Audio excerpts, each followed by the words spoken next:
अस्सलाम वालेकुम my YouTube family. उम्मीद करती हूँ आप सब लोग खैरियत से होंगे और अल्लाह ताला आपको हमेशा खुश खुरम रखे, शाद आबाद रखे। So friends, welcome back to Wes family vlogs and welcome back to another vlog. शुरू करते हैं आज की वीडियो। सो आज है मेरे खाने की बारी और खाने में मैं बना रही हूँ सफ़ेद चने का पुलाव और इसके साथ साथ है ये जो चावल हैं, चने वाले चावल, ये दोपहर के लिए हैं और रात के लिए है भिंडी, जस्ट भिंडी, सिर्फ भिंडी। तो आज गोश्त का नागा है, ना मुर्गी पकेगी और ना ही गोश्त पकेगा, इसलिए बस दोपहर में भी चने का पुलाव है और रात में भिंडी। सो बच्चों को स्कूल भेजकर मैं आ गई थी नीचे। हारिस अभी ऊपर ही सो रहा था और हमज़ा की भी, क्योंकि स्कूल ऑफ हो गए हुए हैं, हमज़ा भी सो रहा था।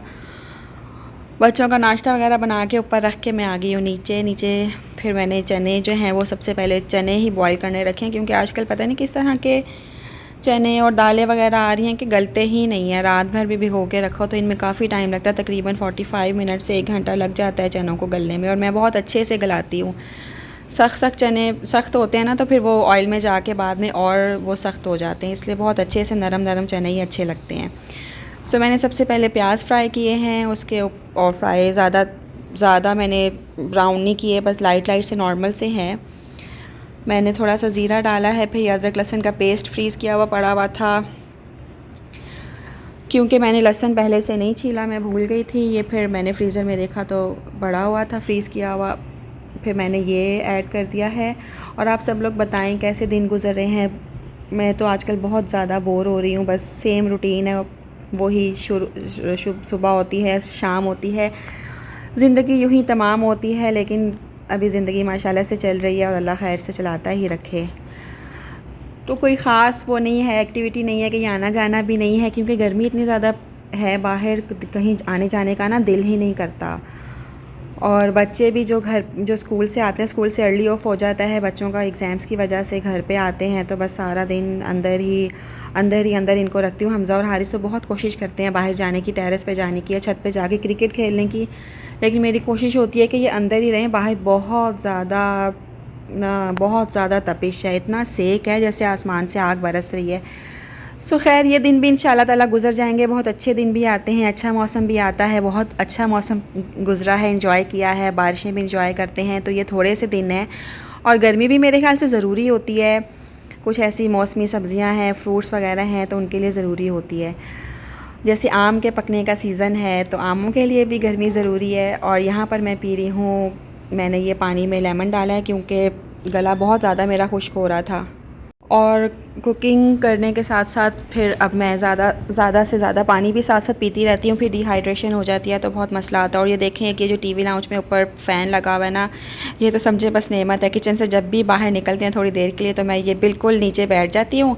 यहाँ पे एक वो तख़त सा पड़ा हुआ है हम लोगों के यहाँ, तो वहाँ पे बैठ जाती हूँ पंखे के बिल्कुल नीचे, और थोड़ी देर सांस लेके हाँप काँप के फिर दोबारा से, और ये पानी वानी पी के फिर दोबारा से किचन में चले जाती हूँ। और ये आजकल मैं ना थोड़ी देर बाद करती हूँ, बार बार बाहर आके फ़ैन के नीचे बैठ जाती हूँ।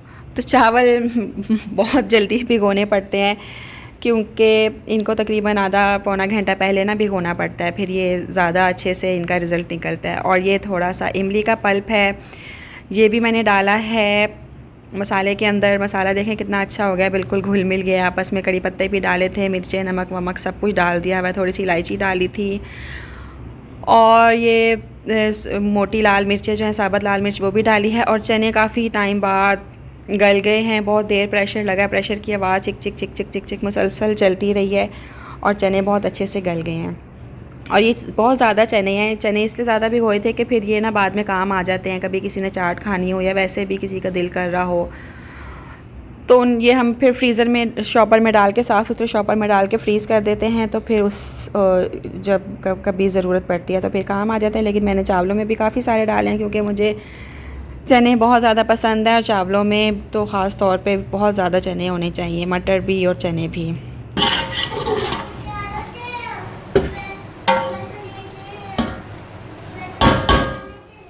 अच्छा, तो यहाँ पर है भिंडी, और मुझे समझ नहीं आती कि जो मौसमी सब्ज़ियाँ होती हैं ना, वो पता नहीं क्यों फ़्रेश नहीं आती हैं। भिंडी तो हालांकि सीज़न की सब्ज़ी है, बिल्कुल भी फ़्रेश नहीं थी। मैंने कल काट के रखी थी फ्रिज में, तो इतनी ख़राब थी, बीच में से काफ़ी कीड़े वीड़े और सुराखों वाली भिंडी थी, तो बिल्कुल अच्छी भिंडी नहीं थी। एनीवेज़ ये थोड़ी सी निकल ही आई थी। फिर प्याज हैं यहाँ पर थोड़े चॉप किए हुए, और टमाटर हैं थोड़े से, ये चॉप किए हुए हैं। और मैंने ना ये छोटी पतीली में बनाना है, क्योंकि नॉर्मली सब्ज़ियाँ बहुत ज़्यादा नहीं है। यहाँ पे भिंडी को मैंने फ्राई करने रख दिया है काफ़ी सारे ऑयल में, और ये 2 स्लॉट्स में मेरे ख्याल से ये फ्राई हो जाएगी। हाँ, एक दफ़ा भी डाली और एक दफ़ा फिर नेक्स्ट टाइम डालूँगी, तो ये फिर आराम से फ्राई हो जाए। क्या लेना है? इलायची क्या करनी है? वो ब्लैक वाली ख़त्म हो गई, ग्रीन वाली है। देखो सारी आपने खा ली है इसमें, दिखाओ। एक ही तो बची है। एक ही तो बची है, तो किसने खाई है सारी? सारी किसने खाई है? पारी ने खाई है ना, गंदा बच्चा। तो पारी भी उठ के नीचे आ चुका है, और ये जैसे ही उठता है इसकी आंख खुलती है ना, देखता है मेरे साथ बेड पे कोई और नहीं है, क्योंकि मैं इसके साथ ही सोती हूँ। तो ये देखता है कि जब मामा नहीं है, तो ये बस अपने स्लीपर्स वगैरह पहन के तो नीचे आता है। वॉशरूम वगैरह भी नीचे ही जाता है, नीचे ही मैं इसका मुँह हाथ वगैरह धुलवा लेती हूँ। तो ये नीचे आ गया हुआ है मेरे पास, और नाश्ता अभी ये ना फ़ौरन नाश्ता नहीं करता है, थोड़ी देर ठहर के, थोड़ा इसका मूड सही होता है तो फिर उसके बाद ये नाश्ता करता है। और देखिए मैंने प्याज़ों में बिल्कुल भी ऑयल नहीं डाला, थोड़ा सा बस 2-4-5 ड्रॉप्स डाले थे, क्योंकि भिंडी में काफ़ी ऑयल हो जाएगा, वो भी सारा प्याज़ों में छोड़ देगी, तो ज़्यादा ऑयली चीज़ें पसंद नहीं है ज़्यादा, बहुत ज़्यादा ऑयल सब्ज़ी में तो ख़ास तौर पे ना नॉर्मल सा ही ऑयल होना चाहिए। तो चने अच्छे से भून गए थे मसाले के साथ। मैंने इनमें पानी डाल दिया है, और जग में मेजरमेंट मैंने करके रखी हुई है, तो इसमें इसलिए मुझे अब आसानी हो जाती है, ग्लास बार बार गिनने नहीं पड़ते। तो मैंने 2 जग मैंने इनमें पानी डाल दिया है, पानी को बॉईल आने तक वेट करूँगी। और यहाँ पर भिंडी भी फ्राई होकर एक दफ़ा आ गई है। और घर के हमारे जो माशाल्लाह से बच्चे हैं ना, ये भिंडी खाने नहीं वाले हैं, क्योंकि वो सब्ज़ी कोई मुश्किल ही खा लेते हैं। पहले जो कुछ थोड़े बहुत खाते भी थे ना, वो भी इन्होंने छोड़ दी है। तो फिर हम लोगों के पास कोई ऑप्शन होता है, जैसे कबाब वगैरह फ्राई कर लेते हैं। कोशिश तो करते हैं ज़बरदस्ती बच्चों को खिलाने की, कि खाओ खाओ खाओ, कभी कभार ज़बरदस्ती भी खिला भी देते हैं। फिर कभी कभी नहीं भी होता ऐसा, इतनी हिम्मत नहीं होती कि बस इसलिए कुछ ना कुछ बच्चों को कर देते हैं, फ्राई कर देते हैं, कबाब फ्राई कर देते हैं, रोल बना देते हैं, सैंडविच बना देते हैं, या कोई पकोड़े शकोड़े बच्चों को अलग से बना देते हैं। ये दोपहर का कुछ बचा हुआ होता है, ऐसा सालन कल का पड़ा हुआ होता है फ्रिज में, तो वही बच्चों को फिर दे देते हैं। बाकी भिंडी करेले वरेले और जो लौकी वगैरह पकती है ना, वो बड़े तो सब माशाल्लाह बहुत शौक़ से खाते हैं। सब्ज़ियाँ तो सारे ही बड़े घर के बड़े बहुत ज़्यादा शौक़ से खाते हैं। और मुझे भी भिंडी बहुत पसंद है, और पराठे के साथ अक्सर मैं पराठा बना लेती हूँ अपना ना। आटे में पेड़ा जब बनाती हूँ तो उसको थोड़ा सा बेल के उसमें नमक डाल लेती हूँ, तो वो भिंडी के साथ बहुत अच्छा लगता है, और साथ में चाय भी हो तो मज़ा ही दुबाला हो जाता है। तो यहाँ पर मैंने प्याज़ों के अंदर टमाटर भी डाल दिए हैं, बिल्कुल कम ऑयल में इनको अच्छे से फ्राई कर रही हूँ, मैश कर रही हूँ। थोड़ी देर तक ये भी अच्छे से फ्राई हो जाएंगे, और जब मिक्स हो जाएंगे तो फिर भिंडी डालने का टाइम आ जाएगा। और यहाँ पर चावलों का पानी बस ड्राई होने वाला है। चावल मैंने डाल दिए थे, तो पानी बिल्कुल सही डाला था, एक्यूरेट, ना ज़्यादा था ना कम था। तो भिंडी भी फाइनल हो गई है। बस इसको थोड़ी देर के लिए मैं हल्की सी आंच पे दम पे रख दूँगी, ताकि कोई कच्चापन अगर थोड़ा सा भी रह गया तो वो भिंडी थोड़ी और गल जाए।